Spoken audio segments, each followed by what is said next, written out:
la revoca Beatrice Venezzi della nomina direttore d'orchestra della Fenice, ancora nessun successore è stato individuato, il sovrintendente chiude il caso, la nota di Palazzo Chigi, la Premier non coinvolta, parla la stessa Venezzi, prendo atto della decisione ma è da chiarire. E dopo l'addio a Venezzi, le maestranze con l'orchestra e le sigle sindacali tornano a chiedere anche la revoca del sovrintendente Nicola Colabianchi.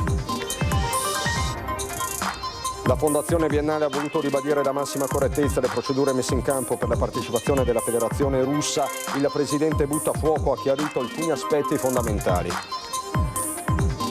Banca occulta gestita da cinesi per riciclare denaro con annessa bisca clandestina e quella scoperta dalla finanza nella zona industriale di Padova.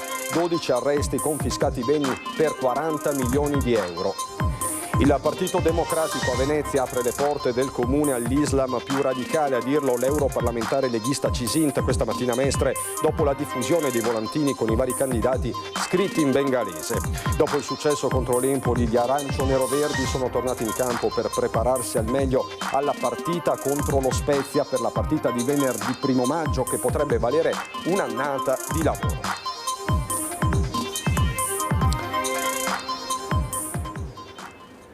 Bentrovati, buonasera telespettatrici, telespettatori di Antenna 3. Tanti fatti di cui dobbiamo darvi conto in questa edizione veneziana dei nostri telegiornali, ma non possiamo non partire dal caso Venezzi. C'è una nota della direttrice d'orchestra che dice: prendo atto della dichiarazione del sovrintendente Nicola Colabianchi e della decisione della Fondazione Teatro La Fenice, che andrà comunque chiarita nelle motivazioni a cui si dovrà rispondere in modo opportuno. Lo dice Venezzi per l'appunto in una nota di aver appreso ieri da ANSA che la Fondazione Teatro La Fenice, per voce del sovrintendente, ha deciso di annullare tutte le collaborazioni future con il maestro. Quindi Beatrice Venezzi prende atto, ma allo stesso tempo parla di una decisione da chiarire e rivela di aver appreso il suo defenestramento, la sua defenestrazione, scusate,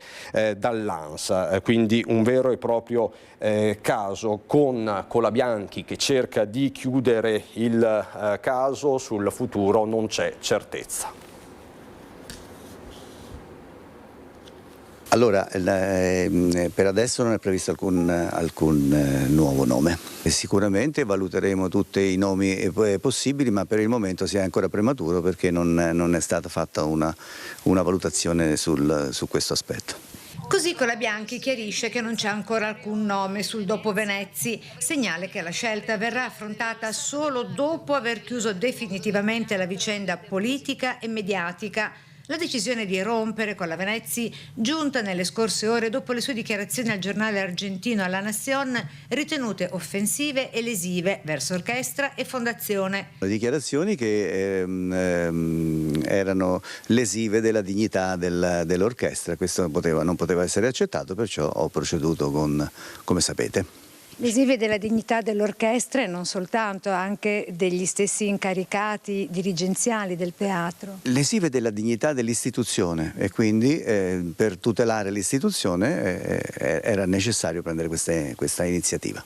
Ora, dopo lo strappo definitivo tra Beatrice Venezzi e la Fondazione Teatro La Fenice, si aprono soprattutto 3 scenari. Il primo è quello interno alla Fenice, ovvero la priorità di trovare un nuovo nome per la direzione musicale prevista da ottobre 2026. Non è una figura obbligatoria, non è urgente procedere a questa nomina, abbiamo tempo di rifletterci e troveremo la soluzione più opportuna, precisa sempre Colabianchi, e proprio da lui si apre un possibile secondo scenario. Essendo stato lui a nominare Venezzi mesi fa e a revocarle l'incarico, inevitabilmente si apre un fronte sulla sua gestione. L'opposizione politica e parte del mondo musicale potrebbero chiedere conto di una scelta prima difesa e poi smentita nei fatti.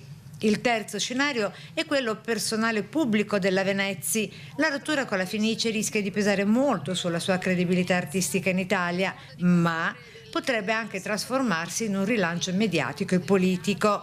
Il caso ha infatti ormai superato i confini del teatro e si è spostato sul terreno delle appartenenze e delle relazioni istituzionali.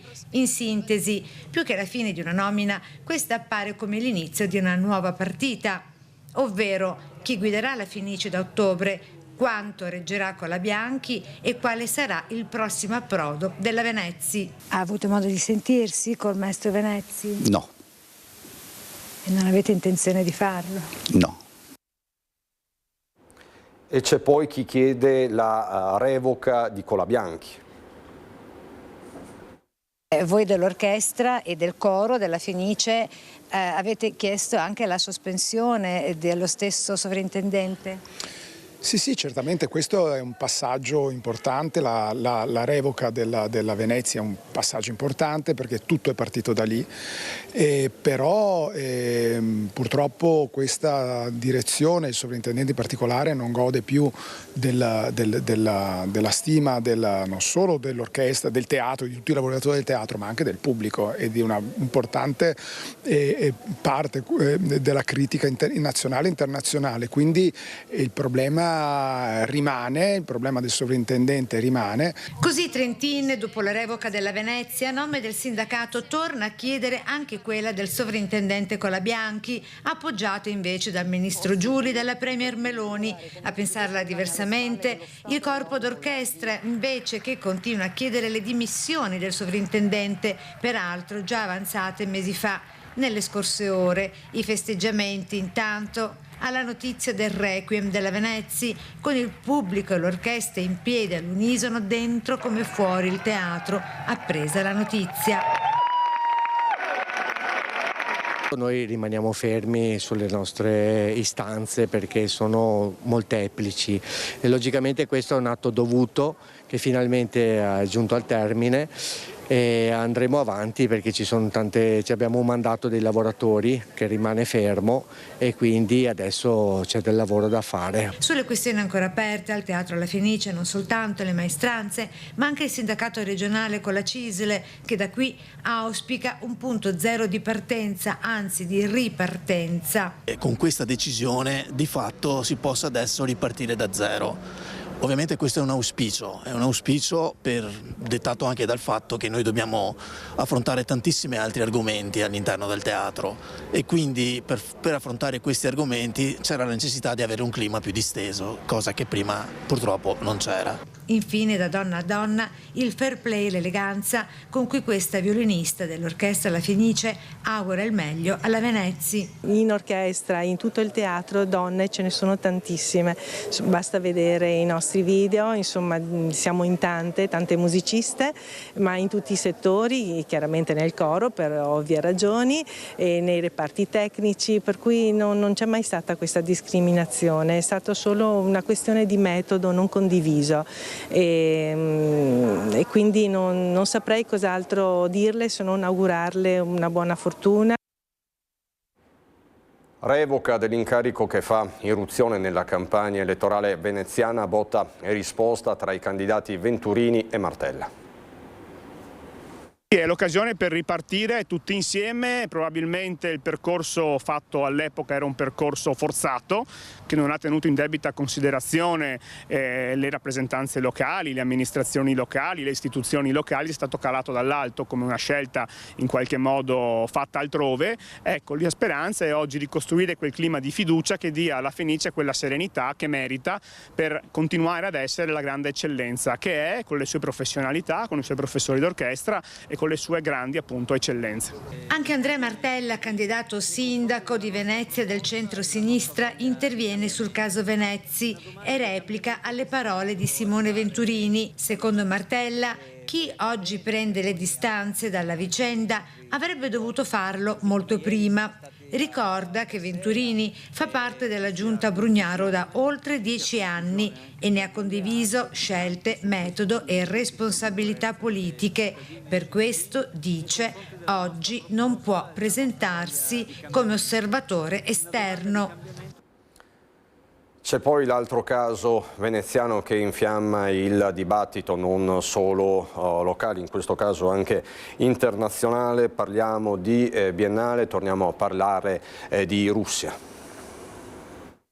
In merito alla partecipazione della Federazione Russa alla prossima 61esima esposizione internazionale d'arte della Biennale di Venezia, la Fondazione ha ribadito in un nota ufficiale l'assoluto rispetto e la correttezza delle norme, avendo agito, si legge nel comunicato, in stretta osservanza delle leggi nazionali ed internazionali vigenti nei limiti delle proprie competenze e responsabilità. Nessun divieto alle sanzioni europee è stato aggirato, come affermato in alcune indiscrezioni di queste ultime ore. Le sanzioni sono state rigorosamente applicate, fa sapere la fondazione presieduta da Pietrangelo Buttafuoco. Per quanto riguarda la partecipazione della Federazione Russa, in ogni passo, in ogni momento, nel corso della preparazione di questa 61esima esposizione internazionale d'arte, la Biennale di Venezia si è impegnata responsabilmente nell'osservanza e nell'applicazione delle sanzioni in essere e informato preventivamente le autorità governative. Con la Federazione Russa si sono avviate le necessarie interlocuzioni, in primo luogo del Presidente, come per ogni altro Paese, e tutte le procedure in essere per i padiglioni stranieri ed extraeuropei. Come avviene per tutti i paesi riconosciuti della Repubblica Italiana, fa ancora sapere la Biennale, proprietari di un padiglione di giardini, che comunicano di partecipare alla Biennale d'arte e di architettura. Anche per la Federazione Russa sono state valutate rigorosamente fattibilità, progetti e la conformità alle norme vigenti. Quindi la Biennale ha agito in piena autonomia e correttezza. La cronaca, banca occulta gestita da cinesi per riciclare denaro con annessa bisca clandestina, è quella scoperta dalla finanza nella zona industriale di Padova. 12 arresti, 17 le misure cautelari eseguite, confiscati beni per 40 milioni di euro. Le perquisizioni e sequestri riguardano anche l'area veneziana, si indaga per evasione fiscale, fatture false, usure e riciclaggio. La scoperta è partita dal centro Ingrosso Cina, da cui partiva il denaro contante raccolto da diversi commercianti. Banda in azione nella notte tra venerdì e sabato al cimitero di Valli di Chioggia. Una ventina di tombe di famiglia sono state spogliate dai ladri della rame che ricopriva le coperture dei tetti e scarichi e grondaie. I malviventi però non sono riusciti a portare a termine il piano, probabilmente disturbati hanno lasciato gran parte del materiale sul posto. Restano poi danni ingentissimi provocati alle cappelle depredate, con l'amarezza dei familiari e dell'intera comunità.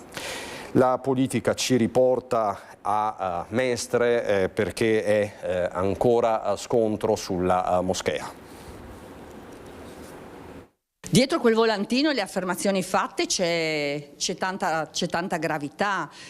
La teocrazia significa sostituzione della democrazia, vuol dire portare all'interno del governo della città, ed è questo, in realtà noi lo sappiamo, il vero obiettivo. Lo dicono in maniera esplicita: vogliamo entrare per far diventare il piano regolatore disponibile a tutte le moschee che attualmente sono irregolari, e ne sono 12, lontani da un'idea di democrazia, di rispetto della dignità umana e di rispetto delle leggi, perché attualmente ciò non è possibile. Dopo la candidatura di numerosi rappresentanti della comunità islamica e la diffusione di volantini scritti in bengalese dove si chiede di votare per loro in nome di Allah, l'europarlamentare leghista Cisinto è tornata a Mestre per ribadire la contrarietà del partito alla realizzazione della moschea in via Giustizia a Mestre, perché evidenzia in queste modalità non è integrazione. Noi vogliamo che ci dicano chiaramente che amano questo paese, che vogliono rispettare le leggi, no alla poligamia, sì alla monogamia, rispetto della parità tra uomo e donna, e no all'Islam politico. Le leggi comandano. Allora, per noi l'integrazione non è che quando arriva qualcuno fai di me quello che vuoi, ma al contrario, arriva qualcuno con l'amore che deve dimostrare verso il nostro paese nel rispetto delle leggi e cercando di mantenere la propria religione, i propri usi e costumi, come amore per ciò che è, ma amando il paese in cui è arrivato, volendo rispettare la legge e volendo anche condividerne e rispettare i valori, non creando delle enclave come la moschea che vogliono costruire in via Giustizia. Chi si presterà a questo gioco, continua l'ex sindaca di Monfalcone, non ha capito che verrà soltanto usato come cavallo di Troia per entrare in comune, e conclude: il candidato di centrosinistra dovrà rispondere a questa domanda molto interessante. Secondo me non lo fa perché in realtà vuol vorrebbe, l'obiettivo finale che ha il PD qual è? È mantenere i voti della sinistra, che però si è un po' scocciata, che arrivano da fuori e si portano via tutti i diritti, ma nel contempo prendere anche i voti degli islamici, dei bengalesi in questo caso. Le due cose stridono, quindi non si presenteranno, vedrà, mi saprete dire, fino alla fine della campagna elettorale, no, il candidato, ma neanche parleranno di questi temi, ma manderanno avanti gli islamici. Quel partito e la sinistra in generale non ha capito che ha fatto entrare la teocrazia, che la democrazia è un'altra cosa. Ci devono dare questa risposta, ma non per rispetto delle elezioni, per rispetto dei cittadini che stanno in realtà usando, non chiarendo per bene qual è il pericolo. Lo sport, il calcio con l'attesa per il Venezia.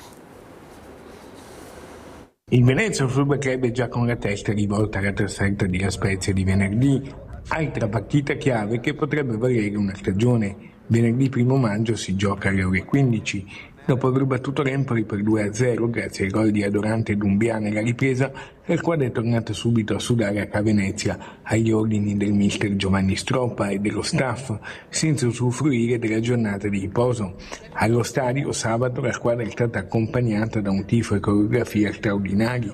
Da tempo non si respirava questa euforia in città attorno alla squadra. In queste ore in società è arrivata intanto la notizia delle dimissioni dopo circa un anno di lavoro del direttore generale Tancredi Vitale, che ha ringraziato comunque il club in piena armonia per un'esperienza che lui stesso ha definito straordinaria. Il direttore sportivo Filippo Antonelli, il suo braccio destro Cristian Molinaro, sul campo hanno costruito con mister Giovanni Stroppa una macchina quasi perfetta. Una vittoria significherebbe venerdì non solo la Serie A, ma anche il primo posto e vittoria matematica del campionato. In questo momento stiamo toccando con mano quello che potrebbe essere e quello che potrebbe succedere fra 3 punti. Il mio pensiero è sempre stato a chi gioca di meno, ed è così. Una squadra non è soltanto forte sulla carta, ma lo diventa grazie a chi gioca di meno, a chi si allena tutte le settimane, tutti gli allenamenti e tira il gruppo. E la bellezza è attingere dalla panchina nel momento giusto. Sapevamo comunque che avevano vinto tutte e quindi bisogna vincerle tutte. Abbiamo un vantaggio non da poco. 2 partite, 3 punti. In questo momento posso dire che mancano 3 punti. Il conto alla rovescia verso lo stadio Alberto Picco è partito. È un campionato veramente da record e essere lì in testa, mi pare, da gennaio. Io veramente sono super orgoglioso della mia squadra, della mentalità che ha acquisito. Non ha mai mollato, è sempre lì. La maestra che dice: mai sono mancata e mai mancherò di rispetto ai lavoratori di nessun teatro, e dice Venezia di essere stata diffamata, calunniata, offesa e bullizzata sui social, e ho ricevuto dai lavoratori della Fenice negli ultimi 8 mesi solo attacchi. Questa è la sintesi della nota della maestra Venezia. Per il momento da Venezia è tutto, subito dopo la sigla c'è il meteo. Buona serata.